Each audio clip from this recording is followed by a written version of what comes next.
Moi moi les petits gars, j'espère que vous allez bien et que vous êtes prêts pour cette vidéo parce que je crois qu'elle va être longue. Je vais essayer de speeder, mais honnêtement, j'ai tellement de livres à vous présenter que j'ai acheté. Et j'ose me dire que le mois de novembre était compliqué. Bah oui Marine, bah oui, forcément. On se retrouve pour un énorme book haul parce que il y avait le salon du livre de Wallonie que j'organise et donc j'ai acheté pas mal de choses là-bas, vraiment. Et heureusement, franchement, j'avais un bon d'achat parce que, enfin, j'ai pas tout acheté avec le bon d'achat, mais bon, ça économise déjà une partie. Et il y avait mon anniversaire le 17 novembre, donc j'ai été gâtée aussi. Je vais juste vous montrer parce qu'en fait, putain, j'ai un sac de course, vous savez, les gros sacs de course, eh ben, ils dépassent. Donc j'espère que vous êtes prêts. On a en premier Serpent and Dove parce que je l'ai acheté en anglais chez Harper-Teen de Shelby Mahurin. J'avais même pas encore regardé l'auteur. Je l'ai vu passer des centaines de fois, non j'exagère, des dizaines de fois sur Bookstar et donc j'étais obligée de l'acheter. Bon, je l'ai pris en anglais parce qu'il était un petit peu moins cher qu'en français. Et je suis un petit peu déçue. Parce que cette couverture, c'est clairement du papier. Mais c'est du papier, c'est même pas du carton. C'est du papier cartonné, mais c'est pas du carton. Enfin. Donc en fait, il s'abîme très fort. Genre, franchement, je l'ai pas bougé de mon armoire et il est déjà abîmé. Enfin, déçu. Heureusement qu'il ne m'a pas coûté méga cher parce que déçu. Mais bon, bref, l'histoire, ça a l'air bien. C'est une histoire de sorcière. Je ne sais plus le alors, je suis nulle, désolé. Je sais plus le résumé exact. Mais c'est une histoire de sorcière et ça avait l'air vraiment bien. Et regardez, en plus, on a assorti. C'est des petites boucles d'oreilles Snake et ça ressemble à celle-là. Bref.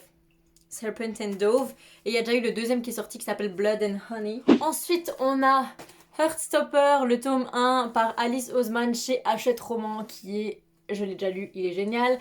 Donc c'est l'histoire d'amour entre Nick et Charlie. Alors Charlie est déjà gay, tout le monde le sait, et Nick, de base non. Mais voilà, ils vont se rencontrer et finalement ils vont bien s'entendre et peut-être un peu plus. Et c'est trop mimi, c'est une lecture doudou comme je vous ai dit dans une vidéo update, c'est vraiment trop mimes, j'adore. Ensuite il y a L'As de cœur de Morgane Moncombe, comme vous voyez je suis en plein dans la lecture, il me reste ça, donc je suis un peu plus de la moitié. J'aime beaucoup pour l'instant, c'est l'histoire de Lévi et de Rose qui sont des pros du poker et Lévi veut absolument gagner ce tournoi de poker à Las Vegas et gagner, battre son adversaire de toujours, Tito. Et pour ça, il va engager Rose qui en fait compte les cartes et va lui apprendre à compter les cartes. J'aime beaucoup, donc c'est une romance mais c'est pas une romance horrible, cucul la praline et tout, c'est vraiment vraiment chouette. Pour l'instant, je kiffe beaucoup. Ensuite, on a Peau d'homme d'Hubert et Zanzime. Ça, je l'avais demandé, enfin c'était sur ma wishlist et c'est ma maman qui me l'a offert. Je sais plus le nom de la fille, mais donc en fait elle va devoir épouser un homme qu'elle ne connaît pas. Et dans sa famille, ils ont un secret, ils ont une peau d'homme. Et donc, à chaque fois qu'ils vont se marier, ils l'enfilent pour passer quelques jours dans la société des hommes pour connaître un peu mieux leur mari. Et donc ça va être son tour à elle d'aller un peu connaître son mari en se faisant passer pour un homme. Et elle va découvrir plein de choses au niveau de la société des hommes, comment ils vivent. Donc c'est un roman graphique assez féministe et qui m'a l'air méga intéressant et vraiment très beau. Je vais vous montrer juste quelques illustrations peut-être, enfin genre une planche. Mais j'adore, c'est très coloré, c'est très joli. Franchement, j'aime beaucoup. Toujours un roman graphique, c'est blanc autour. Donc ça, c'est une histoire vraie. C'est sur l'ouverture de la première école réservée aux filles, mais qui ouvre pour les personnes noires aux États-Unis. C'est 30 ans avant l'abolition de l'esclavage. Donc c'est pas encore ouf d'être dans une école, que des personnes de couleur de peau noire, enfin des personnes noires viennent dans ton école, genre c'est un peu mal vu, donc je suppose qu'il va y avoir des protestations, etc. Donc c'est par Wilfried Lupano et Stéphane Fer, chez Dargo. Il a l'air incroyable. C'est encore un graphique engagé sur le racisme et la ségrégation. Comment nos ancêtres ils se sont dit, nous on est blancs, on est mieux que tout le monde, les autres ça va être nos esclaves. Oui, bah ouais. On part sur encore un graphique, et c'est le dernier il me semble, c'est La Servante écarlate que j'ai reçu pour mon anniversaire, donc je l'ai toujours pas lu. Mais du coup là on me l'a acheté en graphique, donc d'office je vais le lire parce que j'adore les graphiques, c'est beaucoup plus facile à lire aussi. Et c'est encore un roman engagé parce qu'on sait très bien que La Servante écarlate de Margaret Atwood, c'est un roman dystopique clairement féministe pour dire va falloir se réveiller parce qu'il y a des dérives qui peuvent arriver et ça peut être une dérive. On a encore un cadeau que j'ai reçu pour mon anniversaire par une copine, c'est La balade du serpent et de l'oiseau chanteur. Donc c'est le préquel de Hunger Games. Par Suzanne Collins et chez PKJ comme tous les Hunger Games. Donc là, on va suivre en fait l'enfance de Snow, son prénom je ne sais plus, Coriolanus, pardon. Enfin donc Snow, le président Snow, donc en fait ça va être dans son enfance et c'est comment à ce moment-là étaient les Hunger Games et comment lui en tant qu'enfant l'a vécu parce que les Hunger Games c'était vraiment très différent à ce moment-là que ce que ça l'était, pardon. Pendant Katniss et Pita, vraiment, apparemment ça n'avait rien à voir. Je dis enfance, mais en fait non, il avait 18 ans. Désolée, j'avais un peu oublié j'avais le principe général en tête, mais donc Snow n'était pas enfant, il avait 18 ans et en fait il va devenir mentor d'un tribut. Et on va voir la différence entre les deux. Apparemment, c'est. Enfin, il a l'air trop bien. Je sais qu'il y a plein de gens qui disent c'est pas aussi bien que les autres Hunger Games, mais je pense pas que c'est le but non plus. C'est pas une suite. C'est vraiment pour montrer ce que pouvait être le Hunger Games avant. Et je pense que ça peut être tellement intéressant. J'ai méga hâte de lire. Ensuite, on passe sur une histoire vraie que j'ai achetée au Salon du Livre de Wallonie. C'était une de nos invitées sur le stand de Mons Livre. Et c'est Karen Northshield. Alors, je sais pas si vous en avez déjà entendu parler, mais Karen est une survivante des attentats qu'il y a eu à Bruxelles en 2015. C'est ça, 2016, pardon. J'ai été presque. Le 22 mars 2016, peu avant 8 heures, deux djihadistes kamikazes se font exploser dans le hall des départs de l'aéroport de Bruxelles parce que Karen est belgo-américaine et elle allait se rendre aux États-Unis pour rejoindre sa grand-mère ce jour-là. Et bon, ben voilà, il y a des bombes qui ont explosé à l'aéroport et en fait, elle a été 4 ans à l'hôpital. Elle a une surdité, en fait, elle entend très mal. Là, c'est pas dû à ça quoi. Je suppose qu'on va découvrir tout ça de toute façon dans le livre. Et elle a un problème aussi aux jambes parce qu'elle se déplace avec des béquilles. Elle m'a expliqué que cette photo a été prise il y a 1 an seulement. Sauf qu'elle a plus du tout le même visage. À quel point c'est bien de voir que elle se reconstruit quoi. Elle est restée 4 ans à l'hôpital mais maintenant, enfin, son visage change vraiment de jour en jour. Elle a l'air beaucoup plus jeune en vrai que sur cette photo. Je lui ai dit c'est incroyable de voir une telle différence, elle est hyper inspirante. Et donc, son livre, c'est Dans le souffle de la bombe, donc c'est une histoire vraie, c'est sur son témoignage pendant ces attentats. Donc, il est petit, mais il y a des photos. Je viens de voir des photos et. Enfin, c'est fou. Genre, c'est. Oh là là, ouais. Ouais. C'est chez Kenneth Édition et ça a l'air hyper intéressant. Je suis quelqu'un de très empathique et j'ai un peu du mal avec les photos que j'ai vues, mais c'est pas grave. Ensuite, on passe sur un livre fait pour moi, vraiment. Surtout après ce long week-end du Salon du Livre où franchement j'ai besoin de repos. C'est Je suis épuisée de Cathy Assenheim, donc c'est sur l'anxiété, le surmenage, le burn-out. Le guide pour reprendre le contrôle. Donc c'est quand on pense tout le temps, en fait c'est vraiment comprendre pourquoi on est comme ça, pourquoi on est épuisé et il y a des pistes sur comment faire pour s'en sortir. Et je pense que ça va être une de mes lectures de décembre parce que je pense que ça va me faire du bien parce que je suis fatiguée, j'ai énormément travaillé, ça va aller, ça va aller. Pour mon anniversaire, j'ai aussi Le Prince Cruel d'Holly Black. J'ai hâte de lire. Mais quand je vais le lire, je ne sais pas encore. Mais donc, c'est encore avec des fées, si je ne me trompe pas. Hein. Oui, c'est ça. Donc, Jude vit parmi les fées, des créatures sublimes, immortelles et cruelles. Mais être humaine à Terrafée, c'est le nom du pays où elle est, je suppose, du monde, est un défi incessant. Et savoir manier l'épée, maîtriser les usages, se protéger des sortilèges, tout cela ne suffit pas. D'autant que Jude s'est fait un ennemi de choix, le prince Cardan, héritier de la couronne. Pour gagner sa place à la cour, appartenir vraiment à cette terre de magie, Jude doit le défier quelles qu'en soient les conséquences. C'est un enemies to lover. Hein. Enemies to lovers. On sait hein, vers quelle direction ça va, mais sommes-nous déçus? N'avons-nous pas hâte de lire un Enemies to lovers? Bitch please. J'ai aussi acheté 2 tomes d'une saga. Oui, j'ai acheté les 2 d'un coup. Enfin d'une duologie du coup. Je sais pas s'il va y avoir une suite. J'ai pas demandé. J'aurais dû demander. Je vais me renseigner. Dites-moi en commentaire. Au salon du livre, toujours, il y avait les éditions Plume Blanche et il y avait Laetitia Danaé. avec Rosen. Et j'ai acheté le tome 1 et le tome 2. Mais désolé, mais le tome 2 il est magnifique. Alors le tome 1 est beau, hein, mais regardez ce tome 2. C'est pour ça que j'ai acheté le tome 2 sans savoir si j'allais aimer le premier. Donc on est dans de la fantaisie encore. Alors on n'est pas du tout dans le monde des fées par contre. On est plus dans un truc dystopique. J'ai l'impression. Je pense qu'il va falloir que je lise pour comprendre de quoi ça parle vraiment. Parce que je ne sais pas trop, honnêtement. Je suis un peu perdue, mais je sais pas, et c'était beau. Et j'en ai tellement entendu parler que je m'étais dit, bah go, en plus elle est là.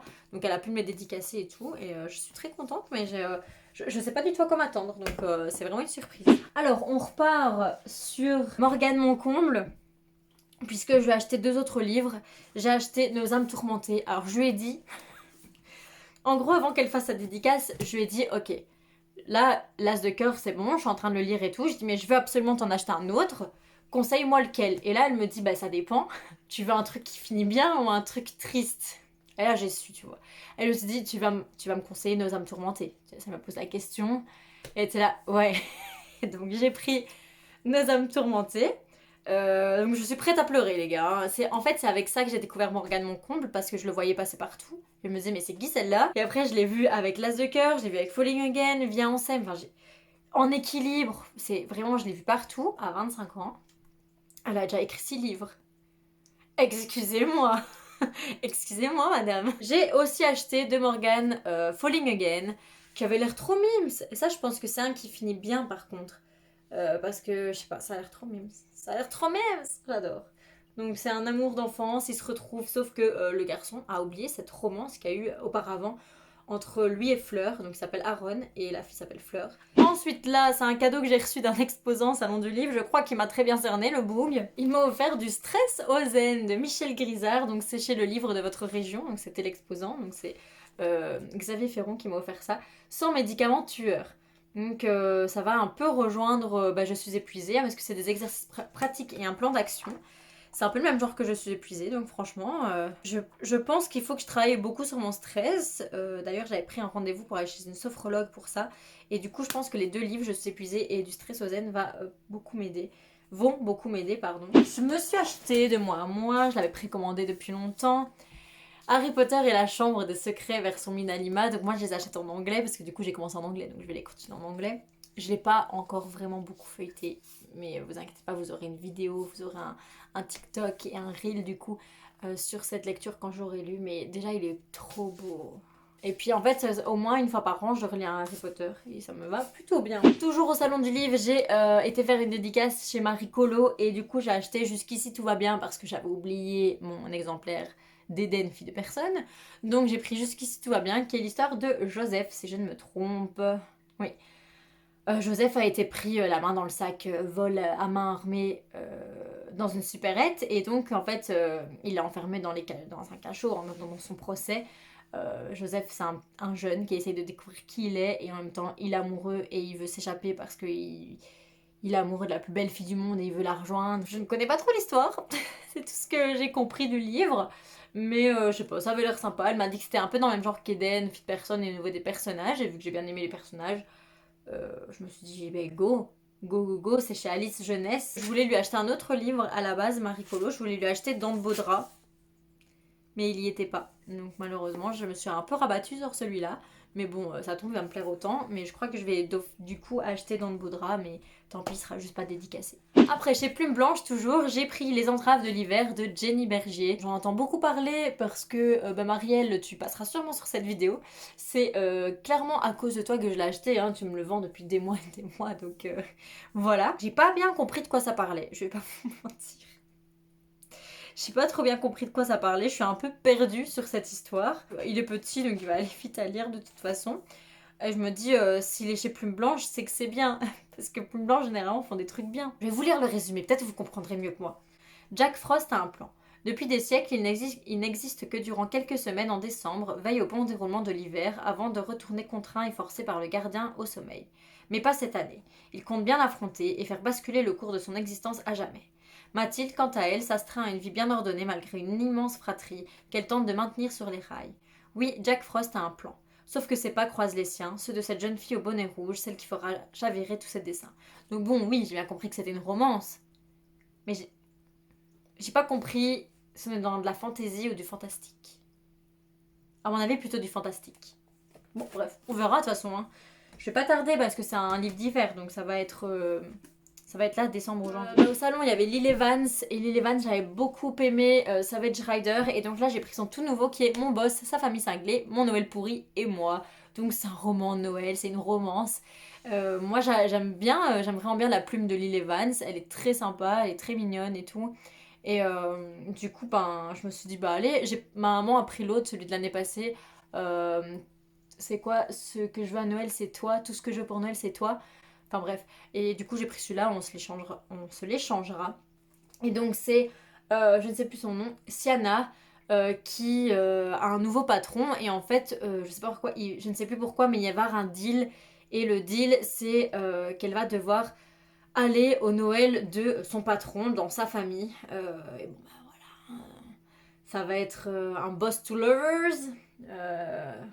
Voire enemies to lovers, je suis pas sûre, ça on verra. L'avant-dernier rachat, c'est vous prendrez bien un peu de magie pour Noël de Karen Pont. Alors j'ai pas su le faire dédicacer au salon parce qu'elle était là le samedi, je l'ai acheté le dimanche parce que je n'ai pas du tout le temps d'aller la voir le samedi. Apparemment elle avait un monde de fou. C'est un petit roman de Noël, je me suis dit ça peut être sympa, c'est un feel good. Donc c'est Victoria qui a 35 ans et qui dirige une agence de publicité. Ça c'est très téléfilm de Noël je trouve. Donc elle a un quotidien vraiment métro, boulot, dodo quoi. Jusqu'au jour où elle se fait renverser par un bus et donc elle va être mise dans le coma. Et elle va atterrir dans un centre de réhabilitation pendant la période de Noël tout simplement. Et en fait, le centre de réhabilitation va lui proposer un marché, c'est de se faire accorder une seconde chance, mais elle va devoir se racheter auprès d'une personne qu'elle a fait souffrir par le passé, et ça avant le 26 décembre minuit. Ça me fait un peu penser à si c'était vrai. À mon avis, de ce que je comprends, elle n'est pas vraiment dans le vrai monde. Qu'elle va devoir aller retrouver cette personne qu'elle a fait souffrir par le passé, et essayer de se rattraper pour pouvoir revenir à la vie, et ne pas mourir. Ce qui est pas mal quand même. Et le dernier qui était un achat prévu depuis longtemps et que... Il est trop beau. C'est Loving Reaper de Livresse Édition de Jenny Gigna. Oh! Désolée, mais cette beauté, rien que... Donc c'est un graphique, encore et toujours. Oh là là là là là là. Et donc c'est sur les animaux de compagnie et sur ce que les humains leur font subir, quoi. D'horrible. Donc en fait, je pense que c'est un truc qui va vous faire réfléchir à 2 fois à comment vous traitez vos animaux. Je traite mes animaux comme si c'était mes enfants. Hein. Là, ils sont tous les deux dans mon lit pendant que moi, je suis sur un petit tabouret de merde. Hein. Mais ça peut faire réfléchir et... Mais c'est tous les animaux, hein, c'est pas que les chats, chiens. Hein. Genre là, il y a des tortues, une girafe. Oh non, elle est mignonne, une girafe. Rien que de me passer les pages, j'ai envie de pleurer. Donc je vais pleurer, certainement. Hein, parce que je suis comme ça, surtout quand on parle d'animaux. Donc j'ai acheté beaucoup, on a 28 minutes de vidéo, vraiment c'est trop long. Enfin, vous aurez pas 28 minutes parce qu'il y a des choses qui seront coupées. Mais voilà, j'ai acheté pas mal de choses en novembre, vraiment parce que ça c'est novembre, c'est que novembre. Dites-moi en commentaire quel livre de cela me conseillez-vous de lire en premier. Parce que si vous êtes toujours là, vous avez peut-être une préférence, ou peut-être que vous avez lu un des livres et qu'il est trop bien et que vous voulez que je le lise et que je fasse un petit avis sur mon compte Insta qui est Reading Ririn. Donc là pour l'instant je vais finir l'As de cœur. Dites-moi en commentaire ce que vous avez ce dont vous avez pensé de l'As de cœur. J'espère que cette vidéo vous a plu. Ben moi ça m'a fatiguée. Ben vous savez quoi, c'est lourd et tout. Ça m'a fatiguée. Moi je vous fais des gros bisous et à la semaine prochaine. Ciao.